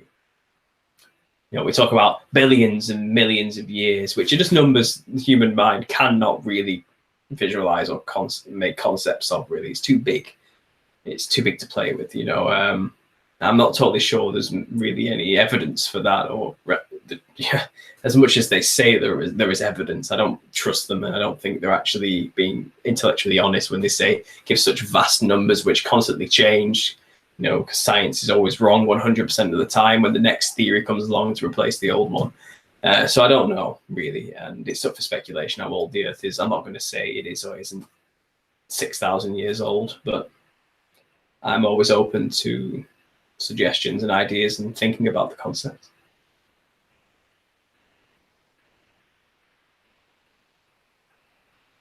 Like when something is zoomed in on as much as we can, what we see is sacred geometry. Well, yeah, you see a lot of hexagons and tetrahedrons and dodecahedrons and yes, cubes and stuff do appear in molecules. But you go even further than that, and suddenly it becomes a wave, and it's no longer a physical object. It's more like a static fuzz of some kind, and then particles become nothingness very quickly. So even though there are basic building blocks which we can bring down to the platonic solids of sacred geometry, further than that, the building blocks of the building blocks becomes gooey. It's not so clear cut and line drawn anymore. It becomes ethereal, I guess is a good way of putting it. It suddenly becomes beyond our ability to conceive, and then we're getting interdimensional. Then we're getting quantum, So sort of speculation, but as far as we can observe, yes, the sacred geometry is relevant, is visible. It can be seen in things like the golden ratio as well.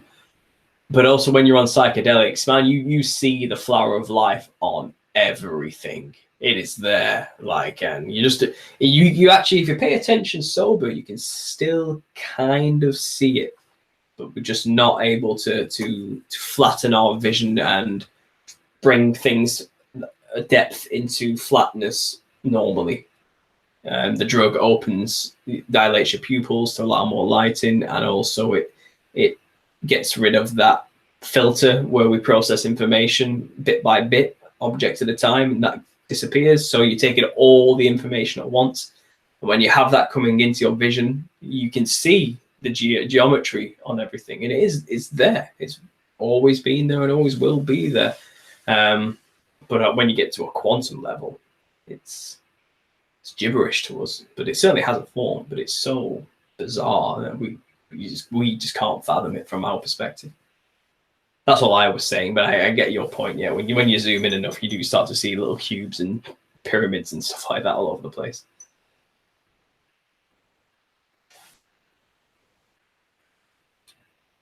Like he says here, yeah, when I was on acid, I was able to see the atmosphere like it was some kind of screen in front of me. Well, again, depth perception just vanishes. Everything's one flat, solid image in front of you, and you can just kind of move through it, and it moves with you, and things get trippy when you see the world so flat like that. And I was really astounded, because I was doing it in nature, that no matter where I looked, there was a constant line in my vision. We call it the horizon, and there's always this above and below thing going on, from like the perspective in the middle outwards to me. And it's kind of, I was always blown over that. I can't look anywhere without my vision being sliced in half by this horizon. It's everywhere. It's that really got to me when I was on acid. Obviously, it's trivial when you're sober, but it's a big deal when you're on these drugs. Simple things that you never really paid attention to become very apparent all of a sudden. It can be overwhelming. But when you talk about it, it just sounds like nonsense. Like, that's just the horizon, Paul. What are you tripping out about, man? But when you're on these things, it's like an amazing concept. Like, everything is divided into symmetry. It's all in half, man. Like everything is in two parts. Like if you slice me in half, I'm just a mirror image of each side. You look at a dog, everything's radiating out from the center, and it has two legs, two back legs, and this tail and this head with two ears, and it's all kind of just in half, and everything is like that. And it's you see the dualistic principle in nature suddenly very, very apparent. Like, you can't have a left without a right.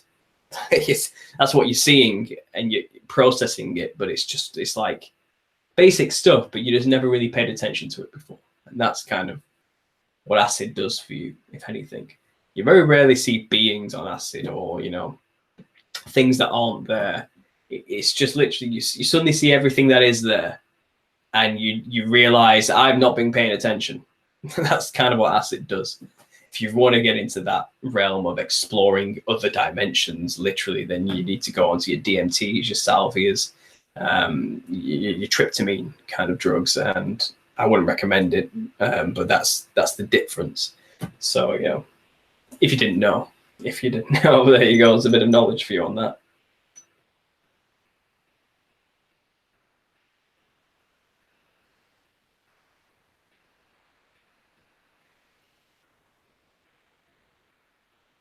Exposed says, I feel like if I took shrooms, acid, or salvia and stared at the horizon, I'd feel like I'd split the horizon in half. Yeah, I never had any godlike feeling of power myself when I was on acid, but I felt something. I certainly realized there is a God. It's like something must have designed this. It's like someone took an interdimensional square and compass and just made everything, because you can see it. You can see the lines of design and everything, you know. But I felt very small, not like in a I'm having a bad trip kind of way, but more like a humbling, like, wow, man, there's more going on than I ever realized type of way.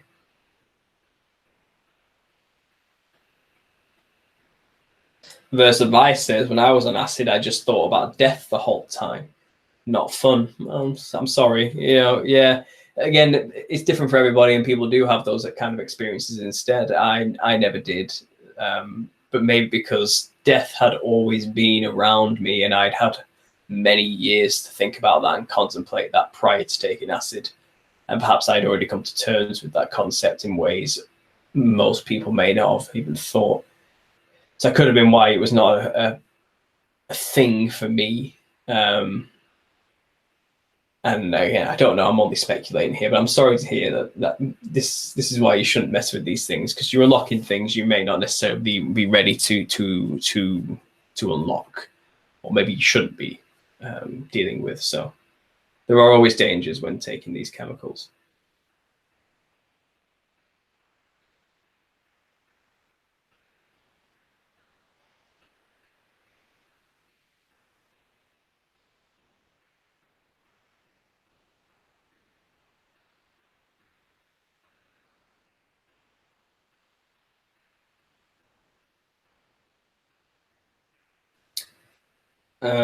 Exposed secret societies. Did you hear the Stephen Christ got arrested? His channel is down. Who's going to lead us concave earthers? No, I didn't hear about that. I don't follow the guy. Really, no. I have people sending me videos every now and then. When he mentions me, he's still pretty sore about what I said about him and the things I made about him in the past. You know, the guy, you know, I don't agree with his idea of claiming to be God. It offends me, and I'm sure it's just wrong. Really, it's not a good thing to do. You know, and I said to him, you know, look, Stephen, you've got a good idea going here. Concave Earth is fascinating. Why do you have to attach this you being God to the whole thing as well? And as though they're not it's mutually exclusive. You must accept that I'm God if you are going to talk about the concave Earth. So why do you have to have that shtick? And he never gave me a satisfying answer, really. So I don't know. But again, I understand the guy may have had some trouble in his life. He may not be of sound mind. He may have suffered a lot of trauma. Things that I'm not going to discuss, but I've heard, you know, some of the problems he's had in his life, and I feel sorry for him, you know, but at the same time, he hasn't helped himself. I've contemplated taking down my videos about him because it's just not who I am now. I wouldn't go out of my way to do something like that as a person now, as a channel. But back then, when I first started, I was a self-righteous, overzealous, narcissistic prick, basically, and I was out for myself. I didn't really care about who I offended or anyone, really. I just wanted to. I don't know what I wanted to do, really. It's just not me anymore. It's not who I am. But yeah, Stephen's an interesting one. Well, what happened? Why is he being arrested again? Do you know? Do you have any info on that?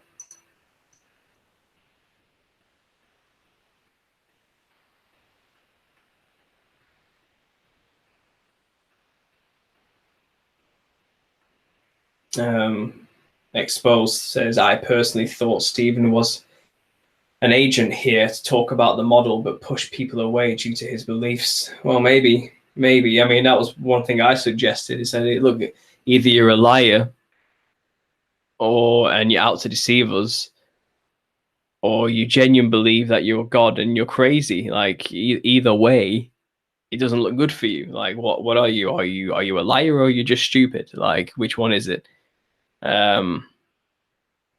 and you know, he was adamant that if I turn people away from believing in him, then I am the Antichrist. And he went out of his way to try and push that I was the Antichrist. He made a poster saying Paul Stobbs Antichrist with my face on it and everything. And it's kind of, it didn't get to me. It didn't really get to me as much as I think it would hope it would, because it's kind of, there's nothing people can find out about me that's hidden. I don't hide anything. Look at me. I'm quite an open guy, you know what I mean? And my intentions were made very clear at the beginning of the video, why I'm doing what I was doing then. I think a lot of people watch that video still thinking I'm like a 19-year-old child. It's just not. Well, how old was I? I would have been like 20, 21, 22. I don't know how old I was, but I was pretty young. And again, I've not really thought about it. I don't think about him on a daily basis. It's a shame that he's been arrested again. I wouldn't hope that on anybody. But again, I don't know what he's done. I don't know if he deserves it or not. I don't know what the situation is there. If people don't know who he is, sorry, I probably should have explained that. He promotes an alternative cosmology of the shape of the Earth. He believes it is concave, which basically means it's still a sphere, but we live on the inside of the sphere. And when we look up, we're looking up to the center of the sphere. And in the center of the sphere is where God resides and all that type of stuff. Or he has like two pyramids interlocking each other. That's his model, and he's made models online about how it would look and how the sun and the moon would rotate and how the stars are all held up in the center of the sphere, and another sphere basically within a sphere which holds up the constellations, and they rotate and spin. And it's just basically our world and universe just completely inverted. And you know what? It's an interesting idea. And his models are very fascinating, and he's a great artist, and he's very good at representing it with graphics and everything like that. And it's definitely worth speculating about and adding into the list of possibilities for alternative cosmologies, because NASA has clearly lied to us about what we've been told it is. I just don't agree with him when he throws in the idea along with his idea and his concept that, well, I am also God, and you must get my mark and get this tattoo I've designed, and without me and worshipping me, then you're all going to hell, and I'm going to make sure you end up in FEMA camps. And it's a shame he would attach such a crazy, narcissistic, blasphemous message to what is otherwise an interesting concept and idea on its own. But that's what he does. And it's just a shame.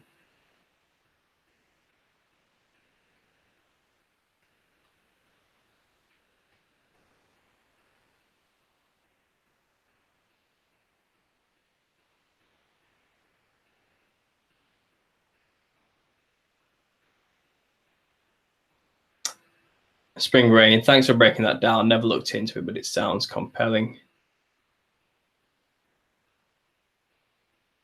Yeah, you know, there's probably plenty of people out there now talking about the concave Earth that aren't Stephen, but he was, you know, give the devil his due, give credit when credit is meant to be given. He was really one of the only people talking about it for a very long time, you know, so props to him for actually going out there and spreading the idea. Again, I just believe it's a shame he would add in the satanic stuff. It's just a shame.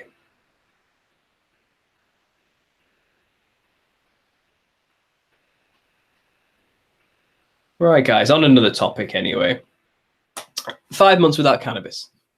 I completely have not been keeping you guys updated at all with the whole process, because like I tried to explain earlier, you know, it's not really been a thought anymore. I've completely forgot that I've quit. I haven't had any urges to go back. I feel a lot better for it, really. It's been a very easy process, a lot easier than I thought it was going to be. Than I was worried it was going to be. I think the anticipation is usually a lot worse than the reality.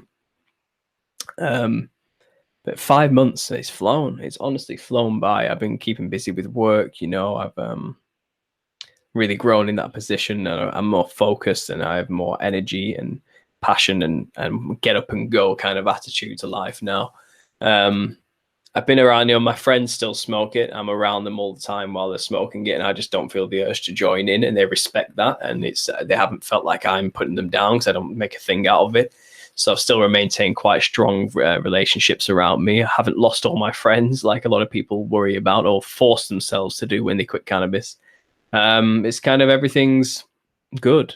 Everything's pretty good. My family life is better than ever.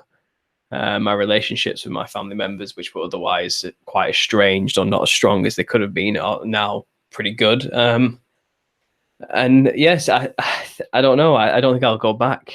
Originally, it was I'm just going to quit for Lent for 40 days. And after the 40 days passed, it's like, well, I might as well go on for another month, or I might as well try and go for 3 months. Then after that, it was kind of like, well, why not go for the half a year? But it's kind of, why go back at all? Now, I'm not going to avoid it like the plague, because that's equally as controlling me as smoking it every day. There might be a time in the future where I have a drag off a joint. There may be, I'm not going to, I can't predict the future, but if I did, it wouldn't be what it is now, or what it was for 8 years, where I would smoke it every day consistently, If I just have a drag, I'd say I'm at a friend's barbecue who I've not seen in over 10 years, and we've all had a good time when we're all chilling out around the fire pit, and someone has a joint and they pass it round.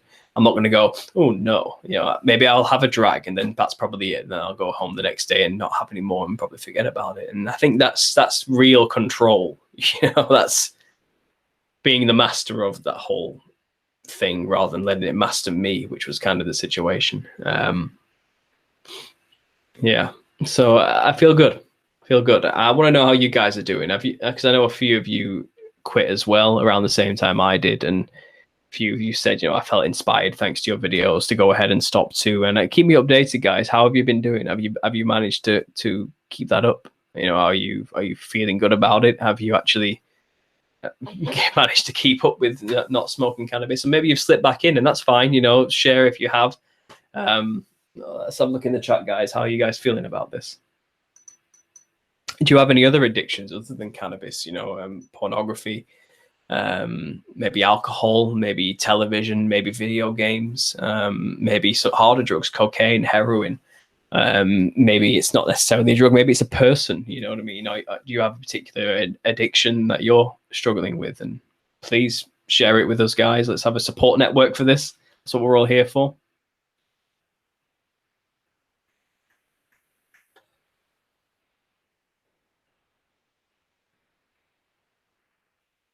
Versavice. I love cannabis, but I hate cannabis culture.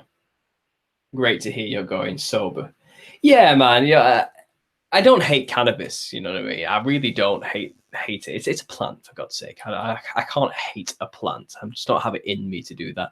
But the culture is certainly a little bit awful. You can get really overzealous cannabinites who are obsessed with cannabis, and it becomes their god, and that was a little bit too far for me. It was never really something I could get into. It's not something I could go with, and I wasn't really using it because of the culture. I was using it to cope with thoughts and feelings that I wasn't ready to process and kept suppressing to the back of my mind, and all this type of stuff, which again, since I've quit, I've had to process and think about, and I'm no longer running from certain concepts and ideas I've had to deal with and have been avoiding, but I don't hate people who smoke cannabis. It's their choice. It's certainly safer than alcohol, but it can get to a point where it becomes, like I said, like it's their god, and it's something worth worshipping, and I can't get into that.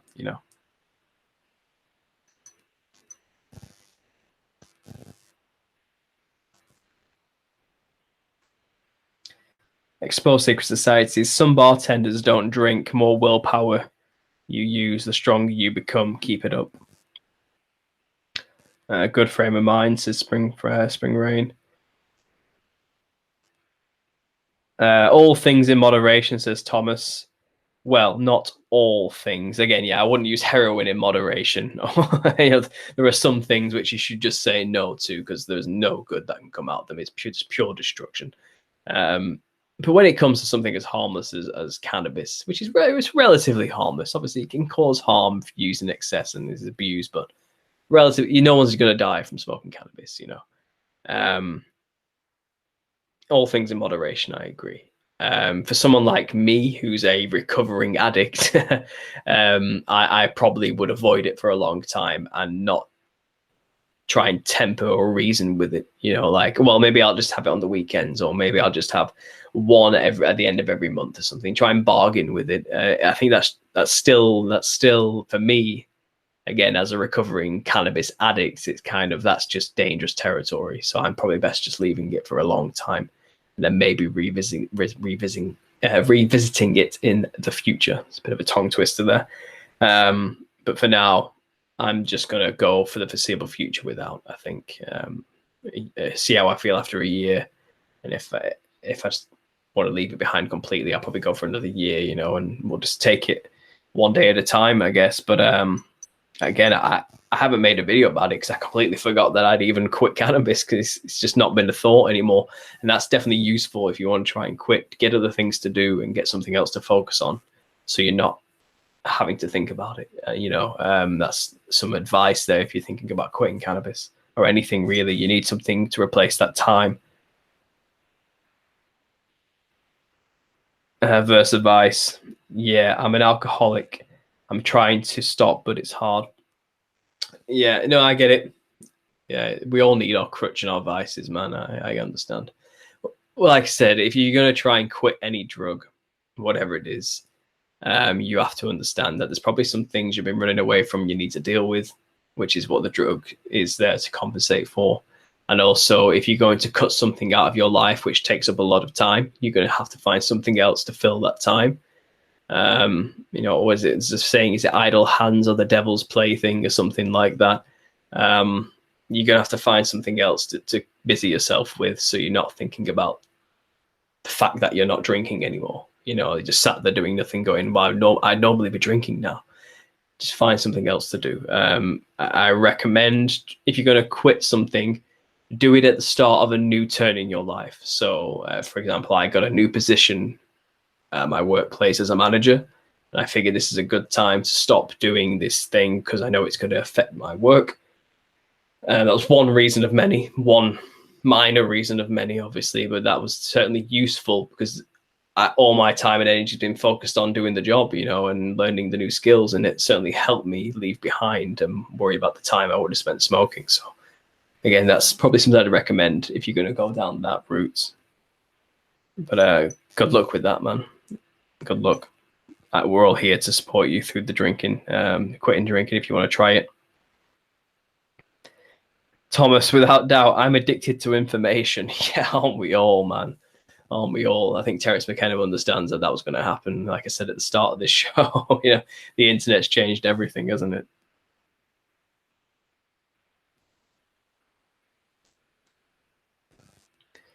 Just got in my car to drive to Snap.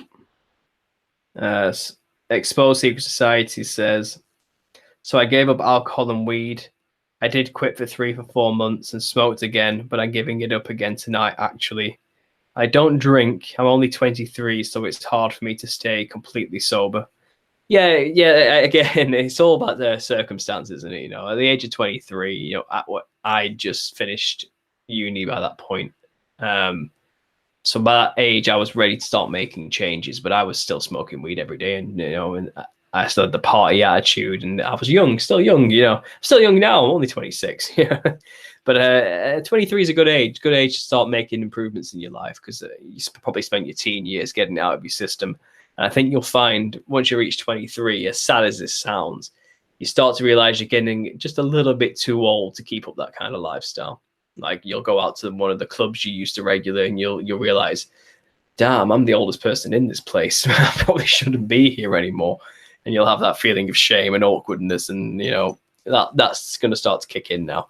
But yeah, it's okay if you slipped up, but you stop for 3-4 months. That's probably a milestone for you. Fantastic work. You know, it's difficult, and you can stop again. Now you've done it, you know you can do it again. You know, so you're only going to get stronger from there.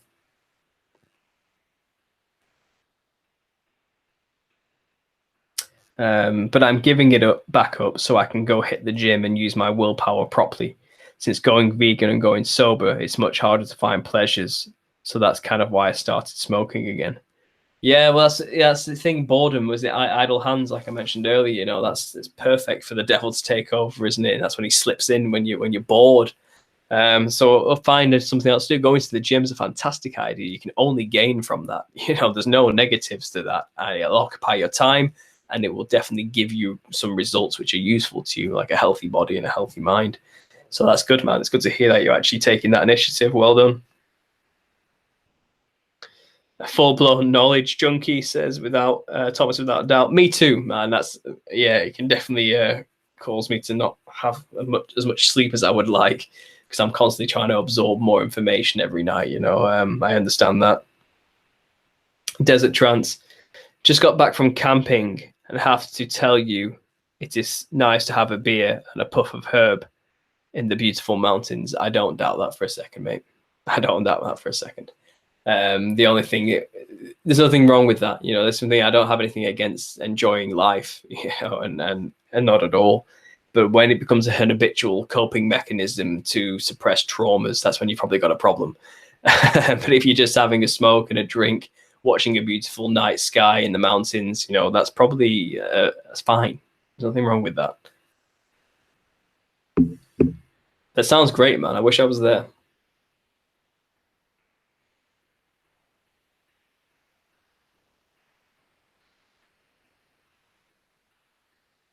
Thomas, with that, damn man, if you can quit for 3 months, you're in good shape. Yeah. Desert Trans agreed, mate. All right, fantastic, guys. Well, I've been going for almost 2 hours now. I think I'm gonna call it a night. As you can probably hear, my throat's getting a little bit dry, and it is pushing up to 1:30 in the morning for me, guys. So I'm gonna have to call it quits. But thanks for listening. Honestly, it's been quite a good show. I hope you appreciate the Terrence Mckenna bit at the beginning and the things I had to share there. I think he said some really relative things about how isolation has been halted for our truther community since the revelation of the internet, and that is great for us. But it also means other fringe groups which aren't necessarily that good are also having the same benefit of feeling empowered and emboldened to speak their minds about things. Pedophiles, for example, are now feeling emboldened to speak publicly about their community, as they call it. The rise of socialism and communism is certainly on the rise now, thanks to their emboldened feelings of sharing with their community online. We have trolls, don't we? Professional troll networks online as well. They want to go out there and destroy people's lives just for the lulz. They also feel emboldened to go out there and do more things and speak publicly about it. It has its positives and its negatives, the internet, and it's fascinating to watch it grow. It's been a pleasure as always, guys. Thanks for the support with the cannabis and everything like that. I've made it this far, and I couldn't have done it without you guys as my support network, you know, my community. From the beginning, it was tough, but you guys helped me get through it a lot. So I have to thank you for that as well. Here's to another 7 months let's get up to a year, you know what I mean? Let's keep going. Yeah, so thanks for listening, guys. And of course, as always, God bless.